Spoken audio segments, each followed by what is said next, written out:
Hello everyone. Today we are going to discuss the writing task 1 for day 21.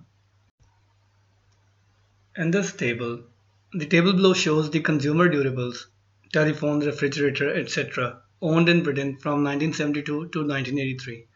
Consumer ਡਿਊਰੇਬਲਸ ਦਾ ਮਤਲਬ ਕਿ ਜਿਹੜੇ ਲੋਕ ਨੇ ਜਿਹੜੇ ਘਰ ਨੇ ਹਾਊਸ ਹੋਲਡਸ ਨੇਗੇ ਉਹਨਾਂ ਦੇ ਵਿੱਚ ਜਿਹੜੇ ਅਲੱਗ-ਅਲੱਗ ਚੀਜ਼ਾਂ ਲਿਖੀਆਂ ਹੋਈਆਂ 8 ਤਰ੍ਹਾਂ ਦੀਆਂ ਚੀਜ਼ਾਂ ਨੇ central heating television video vacuum cleaner refrigerator washing machine dishwasher and telephone ਕਿ ਜਿਹੜੇ ਕੰਜ਼ਿਊਮਰ ਜਿਹੜੀਆਂ ਚੀਜ਼ਾਂ ਨੂੰ ਯੂਜ਼ ਕਰਦੇ durables are things which people use at their homes which are long lasting as well and in this one 1972 ਤੋਂ ਲੈ ਕੇ 1983 ਤੱਕ ਕਿੰਨੇ ਪ੍ਰਤੀਸ਼ਤ ਘਰਾਂ ਦੇ ਵਿੱਚ ਆਹ ਚੀਜ਼ਾਂ ਮੌਜੂਦ ਸੀ ਇਹ ਪਰਸੈਂਟੇਜ ਉਹਨਾਂ ਘਰਾਂ ਦੀ ਆ ਜਿਨ੍ਹਾਂ ਦੇ ਵਿੱਚ ਇਹ 1 ਬਾਏ 1 ਜਿਹੜੀਆਂ ਵੀ ਚੀਜ਼ਾਂ ਕੰਜ਼ਿਊਮਰ ਡਿਊਰੇਬਲਸ ਲਿਖੀਆਂ ਹੋਈਆਂ ਨੇ ਇਹ ਕਿੰਨੇ ਪਰਸੈਂਟ ਘਰਾਂ ਦੇ ਵਿੱਚ ਮੌਜੂਦ ਸੀ ਜੇ ਤੁਸੀਂ ਪਹਿਲੇ ਗ੍ਰਾਫ ਤੇ ਦੇਖੋ ਫੋਰ ਐਗਜ਼ਾਮਪਲ ਸੈਂਟਰਲ ਹੀਟਿੰਗ ਦੀ ਗੱਲ ਆ ਤਾਂ 1972 ਦੇ ਵਿੱਚ ਜਿੰਨੇ ਵੀ ਬ੍ਰਿਟਨ ਦੇ ਘਰ ਸੀ ਉਹਨਾਂ ਦੇ ਵਿੱਚੋਂ 39% ਘਰਾਂ ਦੇ ਵਿੱਚ ਸੈਂਟਰਲ ਹੀਟਿੰਗ ਮੌਜੂਦ ਸੀ ਐਂਡ ਸਿਮਿਲਰ ਵੇ ਦੇ ਵਿੱਚ ਬਾਕੀ ਟ੍ਰੈਂਡਸ ਦਿੱਤੇ ਹੋਏ ਨੇ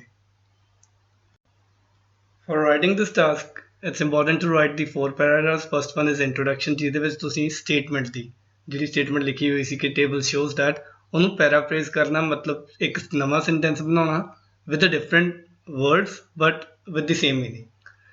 In the second paragraph ਆਪਾਂ ਇੱਕ ਓਵਰਵਿਊ ਲਿਖਾਂਗੇ ਇਹਦੇ ਵਿੱਚੋਂ ਕੋਈ ਵੀ ਦੋ ਮੇਨ ਫੀਚਰਸ ਮੇਨ ਟ੍ਰੈਂਡ ਜਾਂ ਫਿਰ ਇਹਦੇ ਵਿੱਚੋਂ ਕੋਈ ਕੰਪੈਰੀਜ਼ਨ ਕਰਕੇ ਜਾਂ ਫਿਰ ਸਿਮਿਲੈਰਿਟੀਜ਼ ਲਿਖ ਸਕਦੇ ਹਾਂ in the overview.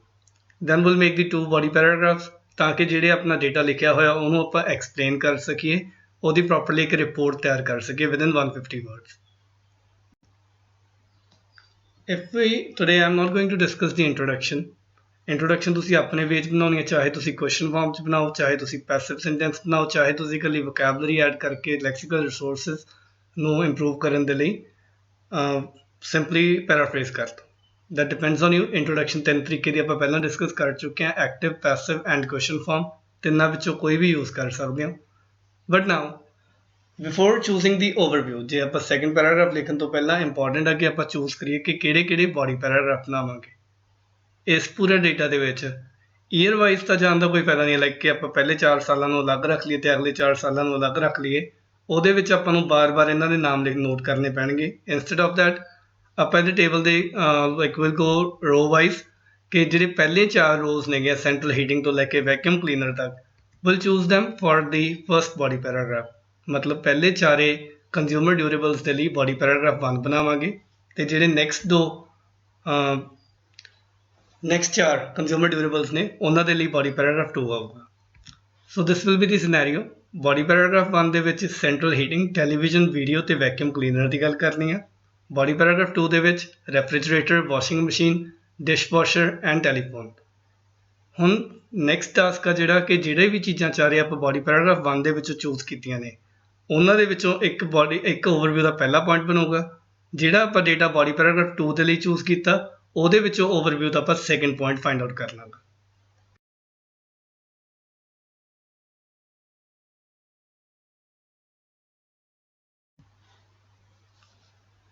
as you can see ਕਿ ਜਿਹੜਾ ਡੇਟਾ ਲਿਖਿਆ ਹੋਇਆ ਹੈ ਜਿਹੜੇ ਪਹਿਲੇ 4 ਨੇ central heating television video and vacuum cleaner overall data ਜੇ ਆਪਾਂ 8 ਚੀਜ਼ਾਂ ਨੂੰ ਕੰਪੈਰੀਜ਼ਨ ਕਰੀਏ 1972 ਦਾ ਜੇ 8 ਚੀਜ਼ਾਂ ਨੂੰ ਕੰਪੈਰੀਜ਼ਨ ਕਰੀਏ ਤਾਂ ਸਭ ਤੋਂ ਜ਼ਿਆਦਾ ਘਰਾਂ ਦੇ ਵਿੱਚ ਕਿਹੜੀ ਚੀਜ਼ ਮੌਜੂਦ ਸੀ ਦੈਟ ਵਾਸ ਟੈਲੀਵਿਜ਼ਨ ਸੈਕੰਡ ਰੋ ਦੇ ਵਿੱਚ ਲਿਖਿਆ ਹੋਇਆ 93% ਐਂਡ ਸਿਮਿਲਰ ਵੇ ਦੇ ਵਿੱਚ ਜਦੋਂ ਆਪਾਂ ਗੋ ਥਰੂ ਹੋਵਾਂਗੇ ਪੂਰੇ ਡੇਟਾ ਦੇ ਵਿੱਚ ਤਾਂ ਟੈਲੀਵਿਜ਼ਨ ਦੀ ਹੀ ਪਰਸੈਂਟੇਜ ਸਭ ਤੋਂ ਜ਼ਿਆਦਾ ਕੀ in all the given years as compared to the other consumer durables ਤਾਂ highest ਲਿਖਣਾ ਜਾਂ ਫਿਰ most ਜਾਂ major proportion majority of the houses that depends on you but ਪਹਿਲਾ overview ਦਾ point ਆਪਾਂ highest ਬਾਰੇ ਬਣਾ ਦਾਂਗੇ which is for television sentence ਆ ਜਾਊਗਾ ਕਿ overall it can be observed that out of the given consumer durables the one which was owned by maximum households was television ਕਿ ਜਿਹੜਾ ਦਿੱਤੇ ਹੋਏ ਕੰਜ਼ਿਊਮਰ ਡਿਊਰੇਬਲਸ ਦੇ ਵਿੱਚੋਂ ਜਿਹੜਾ ਕੰਜ਼ਿਊਮਰ ਡਿਊਰੇਬਲ ਸਭ ਤੋਂ ਜ਼ਿਆਦਾ ਘਰਾਂ ਵੱਲੋਂ ਓਨ ਕੀਤਾ ਜਾਂਦਾ ਸੀਗਾ ਉਹਨਾਂ ਦੇ ਘਰਾਂ ਦੇ ਵਿੱਚ ਮੌਜੂਦ ਸੀ ਦੈਟ ਵਾਸ ਟੈਲੀਵਿਜ਼ਨ ਇਹ ਤਾਂ ਹੋ ਗਿਆ ਆਪਣੇ ਬਾਡੀ ਪੈਰਾਗ੍ਰਾਫ 1 ਦੇ ਪਾਰਟ ਦੇ ਵਿੱਚੋਂ ਹੁਣ ਜਿਹੜੇ ਲਾਸਟ ਵਾਲੇ 4 ਕੰਜ਼ਿਊਮਰ ਡਿਊਰੇਬਲਸ ਨੇ ਰੈਫ੍ਰਿਜਰੇਟਰ ਤੋਂ ਲੈ ਕੇ ਟੈਲੀਫੋਨ ਤੱਕ ਉਹਨਾਂ ਦੇ ਵਿੱਚੋਂ ਆਪਾਂ ਸੈਕੰਡ ਪੁਆਇੰਟ ਚੂਜ਼ ਕਰਾਂਗੇ ਐਂਡ ਜੇ ਆਪਾਂ ਦੇਖੀਏ ਓਵਰਆਲ ਪਹਿਲਾਂ ਆਪਾਂ ਹਾਈਐਸਟ ਬਾਰੇ ਲਿਖਿਆ ਤੇ ਇਹਦਾ ਆਪੋਜ਼ਿਟ ਕੀ ਹੋ ਜਾਊਗਾ lowest which will be for dishwasher dishwasher ਦੇ ਪਹਿਲੇ 3 ਸਾਲਾਂ ਵਾਸਤੇ ਆਪਣਾ ਡੇਟਾ ਨਹੀਂ ਮਿਲਿਆ ਹੋਇਆ, ਬਟ ਉਸ ਤੋਂ ਬਾਅਦ ਜਿਹੜੇ ਬਾਕੀ 5 ਸਾਲ ਲਿਖੇ ਹੋਏ ਨੇ ਉਹਨਾਂ ਵਿੱਚ ਪਰਸੈਂਟੇਜ 3, 3, 4, 4 ਐਂਡ 5 ਇਹ ਪਰਸੈਂਟੇਜ ਬਾਕੀ ਕੰਜ਼ਿਊਮਰ ਡਿਊਰੇਬਲਸ ਦੇ ਕੰਪੈਰੀਜ਼ਨ ਦੇ ਵਿੱਚ ਸਭ ਤੋਂ ਘੱਟ ਸੀ। ਤਾਂ ਸੈਕਿੰਡ ਆਪਣਾ ਪੁਆਇੰਟ ਬਣ ਜਾਊਗਾ for the dishwasher, which will be, however, the dishwashers were least popular as very low proportion of families owned these. Definitely, yeah, as you can see from the given screen, पहला point बन गया television के लिए, which is for maximum. Second point is for the dishwashers, which is for the minimum percentage of households which own these consumer durables.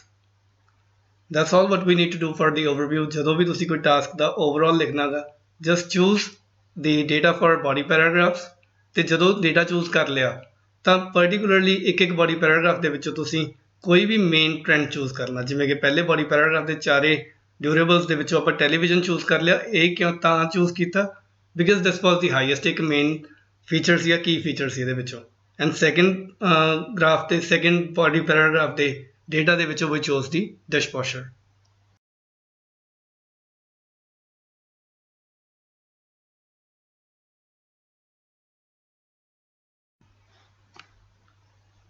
Next point comes the way of writing that.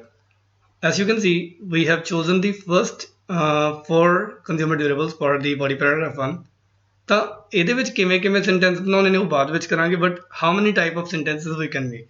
Total ਦੇ ਵਿੱਚ I teach around 7 sentences in the class ਕਿ 7 ਵੱਖ-ਵੱਖ ਤਰ੍ਹਾਂ ਦੇ sentence ਬਣਾ ਸਕਦੇ ਹੋ।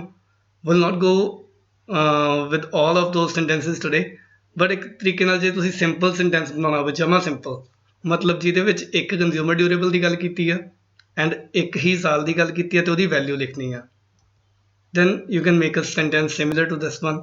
The proportion of households with central heating was dash in the year dash.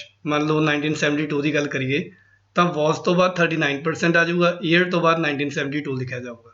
The proportion of households with central heating was 39% in the year 1972. Same way ਤੁਸੀਂ vacuum cleaner ਦੇ ਵਿੱਚ ਇੱਕ ਸਾਲ ਦੀ ਗੱਲ ਕਰਨੀ ਆ।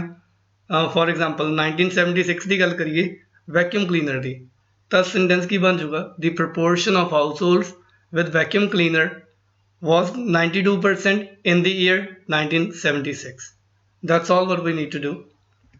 Compound sentence ਦੇ ਵਿੱਚ like ਦੋ simple sentences ਨੂੰ ਜੇ ਆਪਾਂ ਜੋੜ ਲਿਆ ਤਾਂ ਉਹਦੇ ਵਿੱਚ ਕੀ ਆ ਜਾਊਗਾ? 2 values and 2 years। ਮਤਲਬ ਪਹਿਲਾਂ ਆਪਾਂ single value single year ਕੀਤਾ ਸੀ, compound sentence ਦੇ ਵਿੱਚ ਇਹਦਾ ਨੰਬਰ ਡਬਲ ਕਰ ਦੇਣਾ।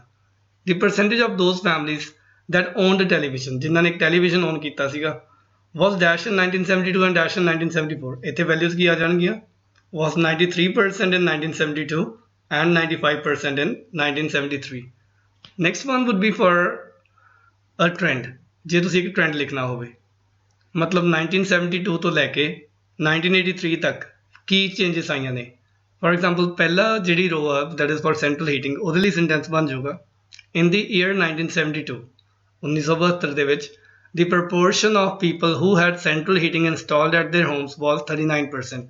ਉਹਨਾਂ ਲੋਕਾਂ ਦੇ ਪ੍ਰਤੀਸ਼ਤ ਜਿਨ੍ਹਾਂ ਦੇ ਘਰਾਂ ਦੇ ਵਿੱਚ ਸੈਂਟਰਲ ਹੀਟਿੰਗ ਇੰਸਟਾਲਡ ਸੀ ਉਹਦਾ ਪਰਸੈਂਟੇਜ ਸੀ 39%। ਤੇ ਇਸ ਤੋਂ ਬਾਅਦ ਕੀ ਹੋਇਆ? ਜੇ ਤੁਸੀਂ ਗ੍ਰਾਫ ਵੱਲ ਧਿਆਨ ਦਿਓ, ਸੌਰੀ ਔਨ ਦੀ ਟੇਬਲ, ਤਾਂ 39 ਤੋਂ ਬਾਅਦ 43 ਹੋਇਆ, ਫਿਰ 48, 52, 55, 59, 60 ਐਂਡ 64। ਸਾਰੇ ਸਾਲਾਂ ਦੇ ਵਿੱਚ ਇਹ ਵਧਿਆ ਹੀ ਆ। ਤਾਂ ਉਹਦੇ ਦੀ ਕੌਮਾ ਤੋਂ ਬਾਅਦ ਆਪਣਾ ਸੈਂਟੈਂਸ ਕੀ ਆ ਗਿਆ 39% ਤੋਂ ਬਾਅਦ, which increased during the given period and reached at 64% in 1983. Proportion ਉਹਨਾਂ ਲੋਕਾਂ ਦਾ 1972 ਦੇ ਵਿੱਚ 39% ਸੀ, ਜਿਹੜਾ ਕਿ ਉਸ ਤੋਂ ਬਾਅਦ ਵੱਧਦਾ ਰਿਹਾ ਅਤੇ ਵੱਧ ਕੇ 64% ਤੇ ਪਹੁੰਚ ਗਿਆ in the year 1983. That would be a simple trend. ਇਸ ਟ੍ਰੈਂਡ ਨੂੰ ਤੁਸੀਂ indirect way 'ਚ ਵੀ ਲਿਖ ਸਕਦੇ ਹੋਗੇ। We'll be discussing that in the next videos, but this is just for today that you can make some certain sentences similar to these ones. Simple sentence ਔਰ compound ਔਰ trend. ਇਹ ਲਿਖਣ ਦਾ ਕਾਰਨ ਕੀ ਆ ਕਿ ਜਦੋਂ ਤੁਸੀਂ ਲਿਖਣਾ ਗਾ ਤਾਂ ਪਰਸੈਂਟੇਜ ਦੇ ਨਾਲ ਜ਼ਰੂਰੀ ਆ ਕਿ ਤੁਸੀਂ ਜ਼ਿਆਦਾ ਗੱਲ ਕਰੋ ਲੋਕਾਂ ਦੀ ਜਾਂ ਫਿਰ ਉਹਨਾਂ ਦੇ ਫੈਮਲੀਜ਼ ਦੀ ਜਾਂ ਹਾਊਸ ਹੋਲਡ। ਵੈਸੇ most suitable word is for the household only. Families would be appropriate up to some extent. people ਕਹਿਣਾ ਸਹੀ ਨਹੀਂ ਰਹੂਗਾ ਕਿਉਂਕਿ like this is not about just the normal people, ਇਹ ਪੂਰੀ ਇੱਕ ਫੈਮਲੀ ਦੇ ਗਰੁੱਪ ਦੀ ਗੱਲ ਕੀਤੀ ਹੋਈ ਟਾਸਕ ਦੇ ਵਿੱਚ। Still if you don't have words you can use people instead of repeating household every time. Right, next one ਆਪਾਂ ਨੇ ਹੁਣ ਚੂਜ਼ ਕਰਨਾ ਕਿ ਬੋਡੀ ਪੈਰਾਗ੍ਰਾਫ ਦਾ ਵਿੱਚ ਕਿਹੜਾ ਡੇਟਾ ਲਿਖਣਾ ਆਪਾਂ ਚੂਜ਼ ਕਰ ਲਿਆ ਸੀ, ਉਹਨੂੰ ਕਿਸ ਤਰੀਕੇ ਦੇ ਵਿੱਚ ਆਪਾਂ ਸੀਕੁਐਂਸ ਕਰਨਾ। Sequencing for the task is really important before writing the task.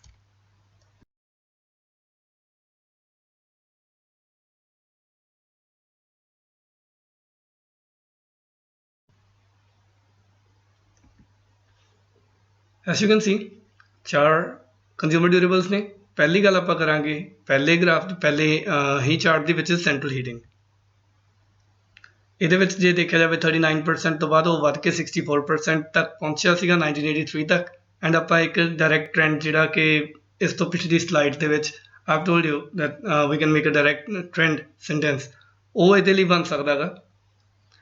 So it will be central heating direct trend. Initial value ਤੋਂ ਬਾਅਦ ਆਪਾਂ ਟ੍ਰੈਂਡ ਦੀ ਗੱਲ ਕਰਾਂਗੇ, ਫਿਰ ਆਪਾਂ ਗੱਲ ਕਰਾਂਗੇ ਫਾਈਨਲ ਵੈਲਿਊ ਦੀ ਕਿ ਇਨ ਦੀ ਇਨੀਸ਼ੀਅਲ ਈਅਰ ਇੰਨੇ % ਲੋਕਾਂ ਦੇ ਘਰੇ ਸੈਂਟਰਲ ਹੀਟਿੰਗ ਸੀ। ਉਸ ਤੋਂ ਟ੍ਰੈਂਡ ਕਿਹੜਾ ਫੋਲੋ ਕੀਤਾ, ਇਹਨੇ ਇਨਕਰੀਜ਼ ਕੀਤਾ ਤੇ ਕਿੰਨੇ ਤੇ ਪਹੁੰਚਿਆ। ਫਾਈਨਲ ਈਅਰ ਦੇ ਵਿੱਚ ਫਾਈਨਲ ਵੈਲਿਊ ਜਿਹੜੀ ਕਿ 64% ਆ, ਉਹਨੂੰ ਮੈਂਸ਼ਨ ਕਰ ਦਿਓ ਆਪਣੇ ਬੋਡੀ ਪੈਰਾਗ੍ਰਾਫ ਦੇ ਪਹਿਲੇ ਸੈਂਟੈਂਸ ਵਿੱਚ। Then will go for the television. Television ਨੂੰ ਆਪਾਂ ਓਵਰਆਲ ਦੇ ਵਿੱਚ ਵੀ ਚੂਜ਼ ਕੀਤਾ ਹੋਇਆ ਸੀ ਕਿ ਸਭ ਤੋਂ ਜ਼ਿਆਦਾ ਕੰਜ਼ਿਊਮਰ ਡਿਊਰੇਬਲ ਜਿਹੜੀ ਲੋਕਾਂ ਦੇ ਘਰੇ ਸੀ ਦੈਟ ਵਾਸ ਦੀ ਟੈਲੀਵਿਜ਼ਨ। ਤਾਂ ਜਦੋਂ ਇਹ ਸੈਂਟੈਂਸ ਲਿਖੋਗੇ ਤਾਂ ਤੁਸੀਂ ਸਿੰਪਲੀ ਮੈਂਸ਼ਨ ਕਰ ਸਕਦੇ ਹੋ ਕਿ 1972 ਤੋਂ ਲੈ ਕੇ 1983 ਤੱਕ ਟੈਲੀਵਿਜ਼ਨ ਦੀ ਪਰਸੈਂਟੇਜ 93% ਤੋਂ 98% ਤੱਕ ਵਧੀ। And during all these years ਜਿਹੜੀ ਆ ਪਰਸੈਂਟੇਜ ਸੀਗੀ ਸਭ ਤੋਂ ਜ਼ਿਆਦਾ ਸੀ as compared to the other 7 consumer durables. ਤਾਂ ਸੈਕਿੰਡ ਸੈਂਟੈਂਸ ਆ ਜਾਊਗਾ ਫॉर ਦੀ ਟੈਲੀਵਿਜ਼ਨ। ਜੇ ਆਪਾਂ ਥਰਡ ਦੀ ਗੱਲ ਕਰੀਏ video, in the block which is highlighted at this moment with the red lining, video ਦੇ ਵਿੱਚ ਜੇ ਦੇਖਿਆ ਜਾਵੇ ਤਾਂ ਪਹਿਲੇ ਜਿਹੜੇ ਸਾਲ ਲਿਖੇ ਹੋਏ ਨੇ 1982 ਤੱਕ, ਉਹਦੇ ਵਿੱਚ ਕੋਈ ਵੀ ਡੇਟਾ ਲਿਖਿਆ ਨਹੀਂ ਹੋਇਆ। ਨਾਰਮਲੀ ਸਟੂਡੈਂਟ ਇੱਥੇ ਕੀ ਗਲਤੀ ਕਰਦੇ ਆ ਕਿ 0% ਕਹਿ ਦਿੰਦੇ ਆ ਕਿ ਕਿਸੇ ਦੇ ਘਰੇ ਵੀਡੀਓ ਨਹੀਂ ਸੀ ਅਵੇਲੇਬਲ, ਬਟ ਇਨ ਐਕਚੁਅਲ ਇਸ ਦੇ ਵਿੱਚ ਆਪਾਂ 0 ਲਿਖਿਆ ਹੋਵੇ ਤਾਂ ਆਪਾਂ ਉਹਨੂੰ 0 ਮੰਨਾਂਗੇ। ਜਿੰਨਾ ਟਾਈਮ ਇਹਦੇ ਵਿੱਚ ਕੋਈ ਵੀ ਨੰਬਰ ਨਹੀਂ ਲਿਖਿਆ, we need to mention it clearly ਕਿ ਡੇਟਾ ਅਨਅਵੇਲੇਬਲ ਸੀ। ਲਾਈਕ ਵੀਡੀਓ ਦੇ ਰਿਲੇਟਡ ਕੋਈ ਵੀ ਡੇਟਾ ਅਵੇਲੇਬਲ ਨਹੀਂ ਸੀਗਾ 1982 ਤੱਕ, ਪਰ ਜਿਹੜਾ ਸਾਲ 1983 ਆ ਉਹਦੇ ਵਿੱਚ 18% ਲੋਕਾਂ ਦੇ ਘਰਾਂ ਦੇ ਵਿੱਚ ਵੀਡੀਓ ਮੌਜੂਦ ਸੀ। So that would B the main sentence. ਮੈਂ ਪੂਰਾ ਸੈਂਟੈਂਸ ਲਿਖਿਆ ਹੋਇਆ ਫॉर ਦੀ ਥਰਡ ਵਨ ਤਾਂ ਕਿ ਅੱਗੇ ਤੋਂ ਕਦੇ ਵੀ ਡੇਟਾ ਅਨਅਵੇਲੇਬਲ ਦਾ ਸੈਂਟੈਂਸ ਬਣੇ ਤਾਂ ਸਟਾਰਟਿੰਗ ਇਸ ਤਰੀਕੇ ਨਾਲ ਕਰਨੀ ਆ। The data about the video owners till the year 1982 is unavailable, but in the year 1983 the percentage of the households with its ownership was 18%. This will be for the video. ਹੁਣ ਆਪਣੇ body paragraph 1 ਦੇ ਜਿਹੜਾ data ਲਿਖਣਾ ਸੀ ਇਕੱਲਾ vacuum cleaner ਰਹਿ ਚੁੱਕਿਆ ਵਾ। You can mention about it about the percentage change. Normally ਆਪਾਂ ਕੀ ਕਿਹਾ ਸੀਗਾ 39% ਤੋਂ ਵੱਧ ਕੇ 64% ਤੱਕ ਸੈਂਟਰਲ ਹੀਟਿੰਗ ਵੱਧ ਗਈ। ਟੈਲੀਵਿਜ਼ਨ 93% ਤੋਂ 98% ਵੱਧ ਗਿਆ। ਬਟ ਵੈਕਿਊਮ ਕਲੀਨਰ ਦੇ ਕੇਸ ਦੇ ਵਿੱਚ ਵਿਲ ਮੈਂਸ਼ਨ ਸਿੰਪਲੀ ਕਿ 1972 ਤੋਂ ਲੈ ਕੇ 1982 ਤੱਕ ਪੂਰੇ 10 ਸਾਲਾਂ ਦੇ ਵਿੱਚ ਕਿੰਨੇ % ਚੇਂਜ ਆਇਆਗਾ। ਤਾਂ 87% ਸੀ, ਉਹ ਤੋਂ ਵੱਧ ਕੇ 95% ਹੋਇਆ ਵਿਚ ਇਕੁਅਲਸ ਟੂ 8%। ਕਿ ਵੈਕਿਊਮ ਕਲੀਨਰ ਦੀ ਓਨਰਸ਼ਿਪ ਦੇ ਵਿੱਚ 8% ਦਾ ਵਾਧਾ ਆਇਆ during the given years from 1972 to 1982। ਜੇ ਤੁਸੀਂ ਲਾਸਟ ਵਿੱਚ ਇੱਕ ਸੈਂਟੈਂਸ ਲਿਖਣਾ ਚਾਹੁੰਦੇ ਹੋ ਐਡ ਕਰਨਾ ਕਿ ਵੈਕਿਊਮ ਕਲੀਨਰ ਬਾਰੇ 1983 ਦਾ ਡੇਟਾ ਅਨਅਵੇਲੇਬਲ ਸੀ, you can mention that. But ਜੇ ਤੁਸੀਂ 1982 ਤੱਕ ਗੱਲ ਕਰੋਗੇ that would be fine. So that's all what you need to do for the body paragraph 1। ਤਾਂ ਪਹਿਲਾ ਸੈਂਟੈਂਸ ਪਹਿਲੇ ਡਿਊਰੇਬਲ ਦੇ ਲਈ, second one for television, third one for video, fourth one for vacuum cleaner. Body paragraph 1 ਦੇ ਵਿੱਚ ਆਪਾਂ ਇਕੱਲੇ consumer durable ਦੇ ਲਈ ਇੱਕ ਸੈਂਟੈਂਸ ਬਣਾਇਆ ਵਾ। But when we come to the body paragraph 2,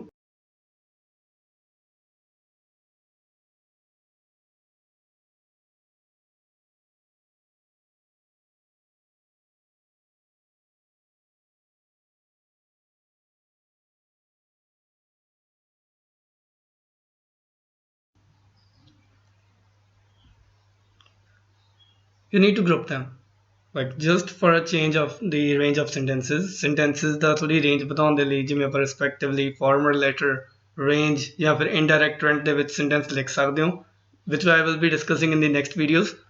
but ਜੇ ਇਹਨੂੰ ਦੇਖੀਏ ਤਾਂ ਗਰੁੱਪ ਕਰਨਾ ਤਾਂ ਰੈਫਰੀਜਰੇਟਰ ਤੇ ਵਾਸ਼ਿੰਗ ਮਸ਼ੀਨ ਨੂੰ ਤੁਸੀਂ ਦੋਨਾਂ ਨੂੰ ਇਕੱਠਿਆਂ ਨੂੰ ਦੇਖ ਲਓ।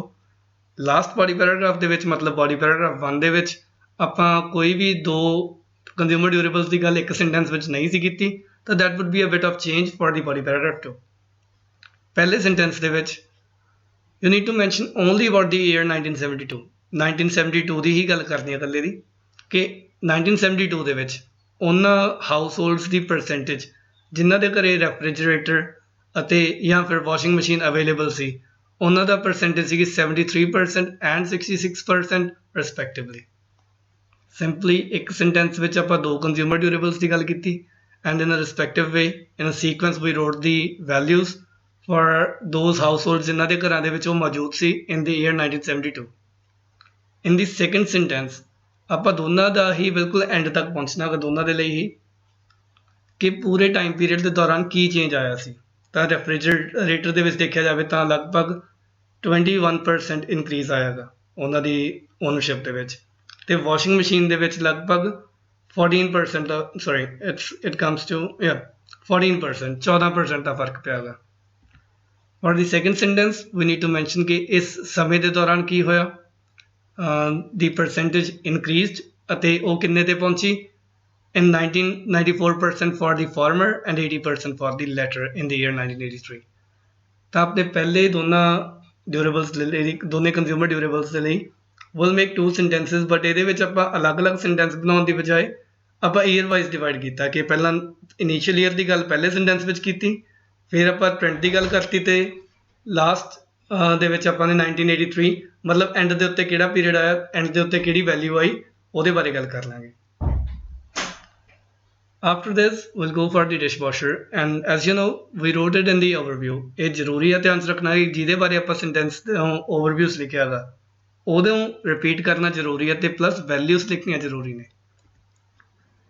ਬਟ ਇਹਦੇ ਵਿੱਚ ਜਿਹੜੇ ਪਹਿਲੇ 3 ਸਾਲ ਨੇ ਡੇਟਾ ਅਨਅਵੇਲੇਬਲ ਹੈ, ਤਾਂ ਉਹ ਚੀਜ਼ ਆਪਾਂ ਮੈਂਸ਼ਨ ਕਰਾਂਗੇ ਕਿ ਡਿਸ਼ਵਾਸ਼ਰਸ ਦਾ ਡੇਟਾ 1976 ਤੱਕ ਅਵੇਲੇਬਲ ਨਹੀਂ ਸੀ। You can paraphrase the sentence, ਮੈਂ ਪ੍ਰੀਵੀਅਸ ਬੋਡੀ ਪੈਰਾਗ੍ਰਾਫ ਵਿੱਚ ਇੱਕ ਪੂਰਾ ਸੈਂਟੈਂਸ ਬਣਾਇਆ ਸੀ। ਸੈਂਟੈਂਸ ਤੁਸੀਂ ਸਿਮਿਲਰ ਬਣਾਉਣਾ, but make it with a different wording. And ਉਸ ਤੋਂ ਬਾਅਦ ਕਿ 1978 ਤੋਂ ਲੈ ਕੇ 1983 ਤੱਕ ਇਹਨਾਂ ਦੀ ਪਰਸੈਂਟੇਜ ਕਿੰਨੀ ਸੀ, 3 it ਰੇਂਜਡ between 3 and 5%, and interestingly this was the least percentage as compared to the other consumer durables। ਤਾਂ ਤੀਜਾ ਸੈਂਟੈਂਸ ਆਪਣਾ ਡਿਸ਼ਵਾਸ਼ਰਸ ਆ ਜਾਊਗਾ। ਇਹਦੇ ਵਿੱਚ ਜ਼ਰੂਰੀ ਹੈ ਕਿ ਆਪਾਂ ਲੀਸਟ ਜਾਂ ਫਿਰ ਮਿਨੀਮਮ ਜਾਂ ਫਿਰ ਲੋਐਸਟ ਵਰਡ ਨੂੰ ਯੂਜ਼ ਕਰਨਾ ਵਾ ਐਕਸਪਲੇਨ ਕਰਨ ਲਈ। Last one is the for telephone, and you can write an indirect trend for the telephone। मैं एक बारी बोल के दस दिना कि किदां दा बनूगा।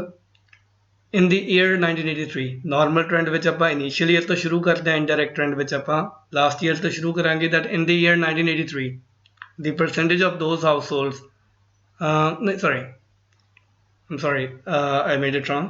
indirect trend ਦੇ ਲਈ ਪਹਿਲਾਂ ਆਪਾਂ trend mention ਕਰਾਂਗੇ that ਟੈਲੀਫੋਨ ਦਾ ਜੇ ਦੇਖਿਆ ਜਾਵੇ 42% ਤੋਂ ਵੱਧ ਕੇ ਉਹ 77% ਤੱਕ ਪਹੁੰਚਿਆ ਗਾ, ਤਾਂ ਇਨਕਰੀਜ਼ ਹੀ ਹੋਇਆ ਇਹਦੀ ਪਰਸੈਂਟੇਜ।